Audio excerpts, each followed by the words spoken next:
everyone, and welcome back. Before we get started in today's video, I want to share this quick before clip of the area that I'm working on today. As I mentioned before, I've spent so much time outside recently that the inside of our house has been extremely neglected.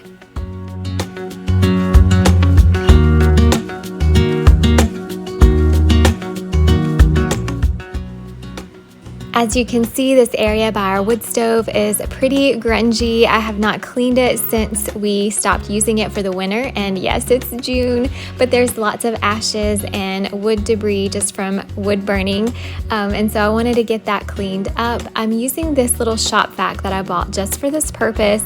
I decided to stop using my regular, everyday vacuum cleaner for this, so this actually makes the job go by a lot smoother, and I feel like I'm not wearing down my regular vacuum cleaner.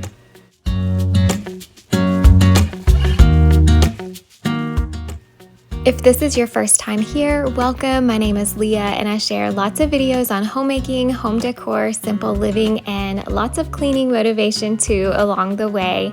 My husband and I have been slowly but surely renovating our farmhouse for the last several years.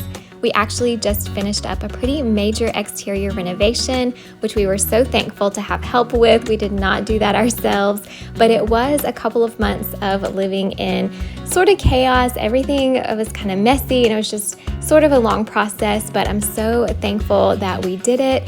Now I'm just kind of picking up the pieces and getting our home put back together.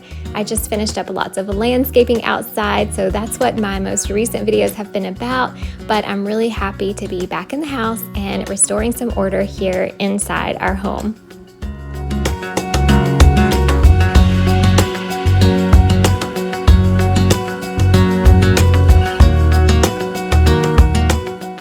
Since there are so many spaces in our home right now that are in need of a bit of attention, I decided to start with the area that is bothering me the most, and that would be this entire wall here where we have our wood stove and our bookshelves.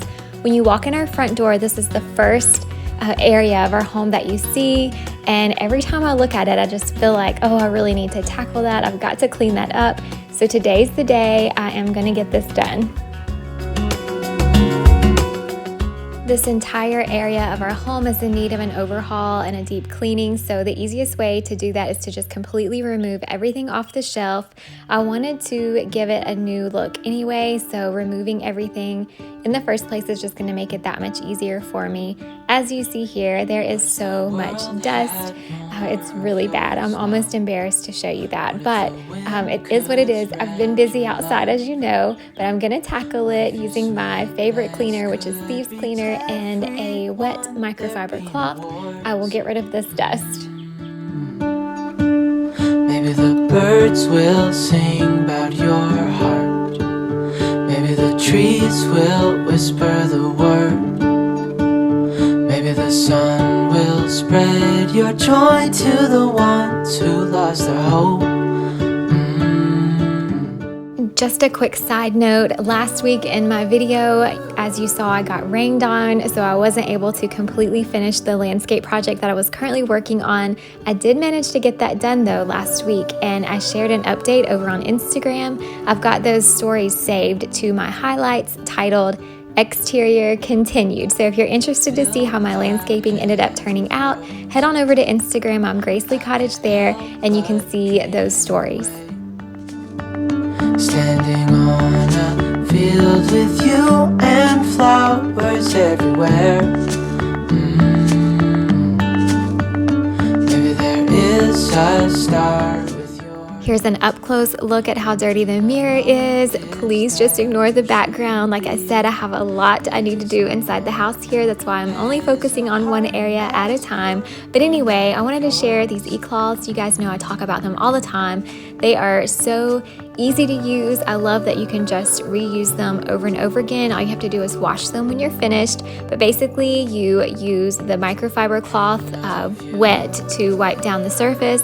Then you go back in with the dry polishing cloth and finish it off.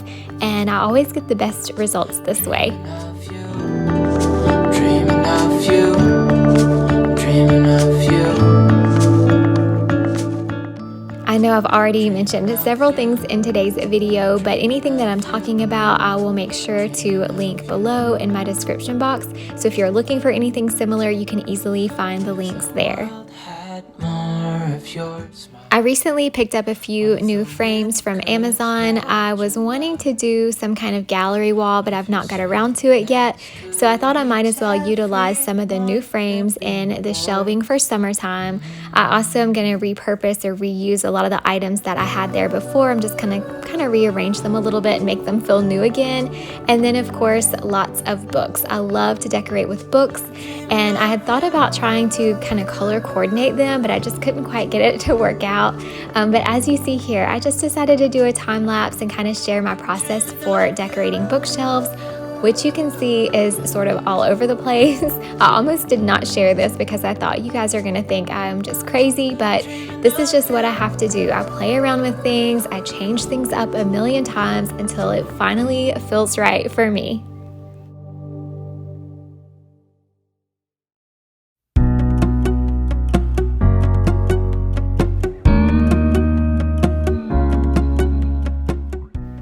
So in an effort to give you all some kind of practical advice for decorating bookshelves, I'm just going to say, remember that less is always more when it comes to accessorizing or decorating your bookshelves. If you're starting to feel like it's just not working or it's feeling a little bit too cluttered, just try taking things away. A lot of times that's all you need to do is just take things away. Also, a good thing to remember is to decorate in odd numbers. That will help you create a more balanced look. So when you're putting little groupings together, just try to keep them in odd numbers, maybe like 2 frames and a plant, or a stack of books, a picture frame, and then a little plant. Just decorate in 3s, and that will help you maintain that balance. Also remember, you do not have to fill the entire shelf full. That is what I kept trying to do here. I was trying to add too many items and completely fill the shelving, and I realized I just did not have to do that. So I started to scale things back and try to apply those tips that I just gave you, and I ended up with something I really, really liked.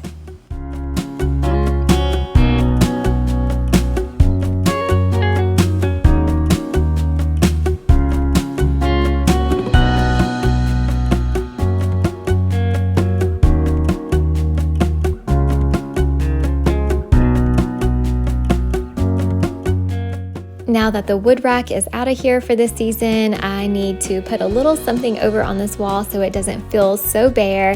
So I brought over this vintage knife box that we've had forever, and I just put it here. I had it in this spot last summer too, and it just works. It's a good size, it doesn't take up too much space, and it adds a little bit of warmth and character to the space.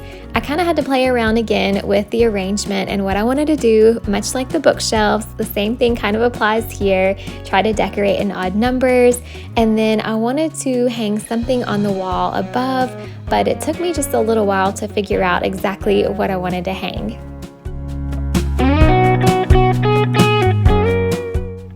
I knew pretty quickly that this sign was just a little too busy, so instead I opted for this super simple and neutral wall hanging instead.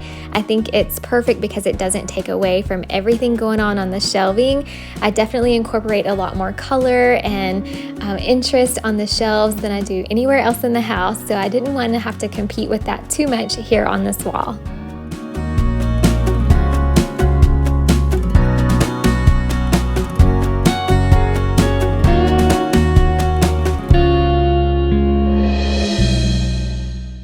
Okay, so here is how everything turned out. I hope you like it. I feel like this is gonna work until fall rolls around and I wanna switch things up again on this wall.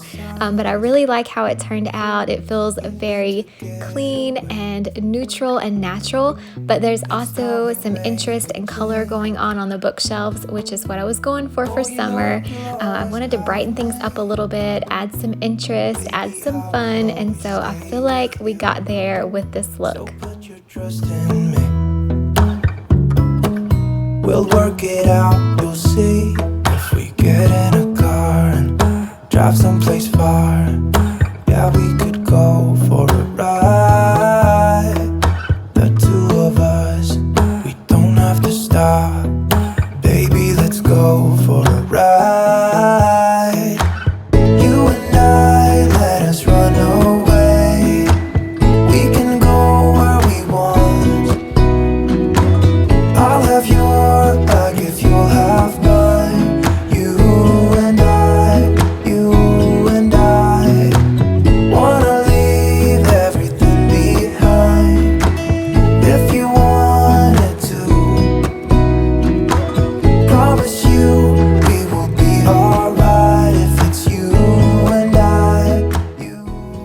this video has been an encouragement to you, if you are needing to spruce up some spaces in your home but you don't really know where to begin, like I mentioned earlier, just start with the area that's bothering you the most. Whether it's, a wall or a corner or a drawer, it doesn't have to be an entire room. Just focus on one area and you'll be amazed at how tackling that one space will then kind of snowball into you being motivated to then tackle the rest. So put your trust in me. We'll work it out, you'll see. If we get in a car and drive someplace far, yeah, we could go for a ride. You and I, let us run away. We can go where we want. I'll have your back if you'll have mine. You and I wanna leave everything behind. If you wanted to, promise you we will be alright if it's you. That's going to do it for today's video. Thank you so much for watching. I really appreciate you being here. If this was your first time here, please consider subscribing if you enjoyed today's video. That way you don't miss out on videos I post in the future. I'm also over on Instagram and I try to share a few times during the week over there too. Just kind of daily updates or real-time updates of what we're working on at the moment. There's always something going on around here. But anyway, thanks again for watching. I appreciate it and I will see you guys in the next one. Bye. You and I see it in your eyes. Yeah, I can read the signs.